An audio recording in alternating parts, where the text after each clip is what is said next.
अगर घोटाला नहीं हुआ होता तो ये एक बार रिजल्ट जारी करने के बाद सेम ईएसपी की तरह कर रहे हैं कि एक बार रिजल्ट जारी किया फिर उसे जो है हटा लिया। एमपीपीएससी ने जिस तरीके से किया, एक बार मेरिट लिस्ट जारी किया फिर उसे जो है मेरिट लिस्ट को हटा लिया था।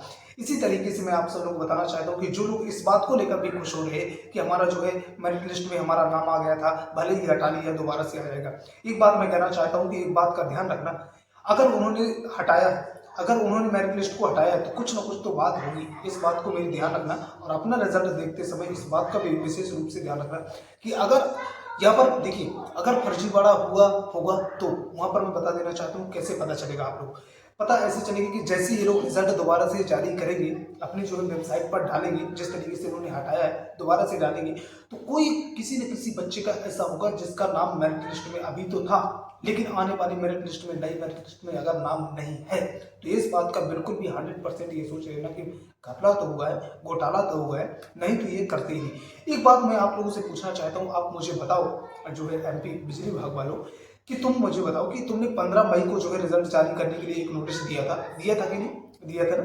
फिर इसके बाद तुमने कहा कि 15 मई को नहीं, तुमने फिर एक नोटिस जारी किया, कब किया? 14 मई को। और तुमने कहा कि अब हम 15 मई को नहीं बल्कि हम 25 मई को जो है जारी करेंगे रिजल्ट। फिर तुमने 25 को नहीं किया, फिर फाइनली तुमने 28 को किया और तुमने आनंद फानंद में अपना पूरा का पूरा रिजल्ट जारी कर दिया और बच्चों के भविष्य को ध्यान में ना रखते हुए बल्कि तुमने केवल ये देखा कि हम एक रिजल्ट जारी कर देते हैं किसी भी तरीके से, ठीक है ना?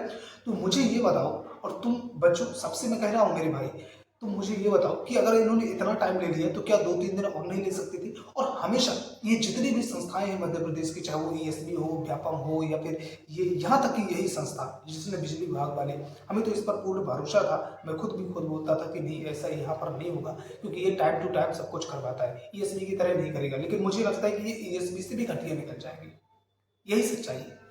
अब मुझे बताओ ना कि जिन बच्चों का बाई चांस, सोच लो कि जिन बच्चों का मेरिट लिस्ट में नाम था और आगे आने वाले मेरिट लिस्ट में नाम नहीं होगा, उसके दिल में क्या बीतेगी? अब मुझे बताओ तो। और एक इस बात का कौन जो है प्रूफ देने वाला है, बताओ ना? तो इस तरीके से, और ना तो यहाँ पर जो है कट ऑफ दिखाई गई बच्चों की, यही कारण है कि ना तो आप लोग को कट ऑफ दिखाई गई, ना तो आप लोग को नंबर दिखाए गए, और ना ही आप लोग को जो है मेरिट लिस्ट में केवल और केवल नाम दिखा दिए गए कि कौन कौन से लोग इसे जो है क्लियर कर चुके हैं। यही कारण है ना तो दिखाया गया कि नॉर्मलाइजेशन हुआ है, नॉर्मलाइजेशन में कितने नंबर बढ़े हैं, ना तो कुछ भी दिखाया गया। यही मुख्य कारण है कि इसी से पता चलता है कि हाँ ये भी उसी सेम तरीके से जो है घोटाला कर रहे हैं और घोटाले के तरीके से बच्चों को अलग अलग तरीके से ले देकर, तुम समझ ही रहे हो ना, सभी यही चल रहा है। मैं अपने से खुद से कहने की क्या जरूरत है, लेकिन मैं आप लोग को सच्चाई बता रहा हूँ। एक बात मैं बताना चाहता हूँ कि देखिए यहाँ पर बहुत सारे बच्चे मेरे से पूछते हैं क्या सिलेक्टेड कैंडिडेट के नाम हट सकते हैं नई मेरिट लिस्ट में? बिल्कुल हट सकते हैं, गारंटी के साथ हट सकते हैं, क्योंकि इनका कोई भरोसा नहीं। जब इनकी लिस्ट हट सकती है, फाइनल मेरिट लिस्ट आई हुई जारी की हुई हटा सकते हैं दोबारा से, तो क्या तुम्हारा मेरिट लिस्ट से नाम नहीं हटा सकते?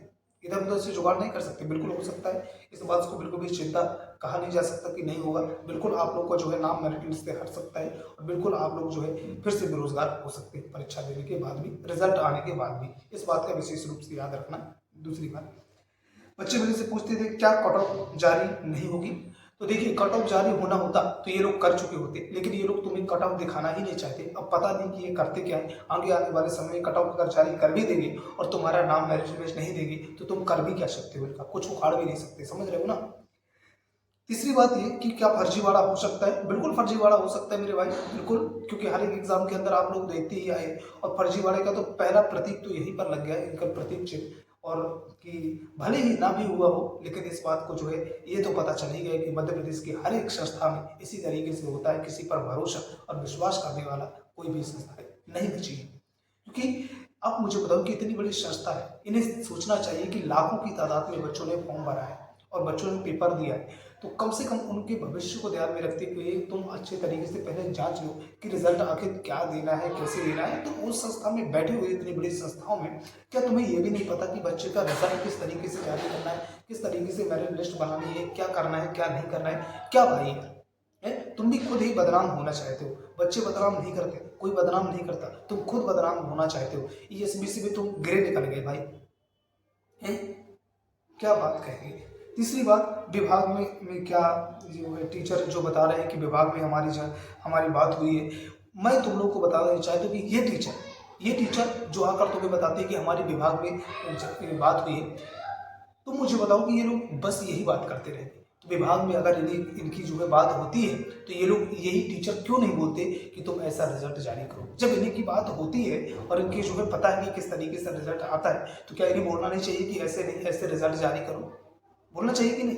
तो इस बात को क्यों नहीं बोलते? ये सब झूठ बोल रहे हैं कि हमने विभाग में बात की, फलाना बात की, ढिमाका बात की। तुम्हारे दाई बाप बैठे हैं कि तुमने विभाग में बात कर ली, और अगर तुमने विभाग में बात कर ली तो मतलब कि तुम्हारी ही सेटिंग है, कुछ ना कुछ तो तुम्हारे भी चल रहा है, यही कारण है। और विभाग को भी जानकारी किसी को नहीं देना चाहिए जब तक फाइनल रिजल्ट नहीं दे देना चाहिए, ज्वाइनिंग नहीं हो जानी चाहिए, क्योंकि ये लाखों बच्चों की ज़िंदगी का सवाल होता है और पढ़ाई का, करियर का सवाल होता है, तो इस तरीके से नहीं करना चाहिए। मैं ऐसी जाते जाते ये उम्मीद करूंगा दोस्तों कि आप सभी लोगों का रिजल्ट, जिन लोगों का भी मेरिट लिस्ट में आया था, फिर से दोबारा आए और सभी लोगों का रिजल्ट आए और पूरे तरीके से आपके नंबर दिखाए जाए, मार्क्स दिखाए जाए, सारी की सारी चीज़ें दिखाई जाए, तभी आप लोग को जो है एक्सेप्ट करना है, नहीं तो ये रिजल्ट आप लोग को एक्सेप्ट नहीं करना है। और इसके लिए आप एमपी हाई कोर्ट में जो है खटखटा सकते हैं दरवाजा, बिल्कुल टेंशन लेने की जरूरत नहीं है, क्योंकि आप सब लोगों के साथ अन्याय नहीं होने देंगे। तो थैंक यू बेस्ट आपका, जय हिंद, जय भारत। मैं हूं आपका दोस्त, आपका भाई, आपके सामने हमेशा आपकी आवाज़ उठाता रहूँगा, बुलंद करता रहूँगा। बस आप लोगों का साथ चाहिए, सहयोग चाहिए। इसी के साथ कहना चाहता हूँ, अगर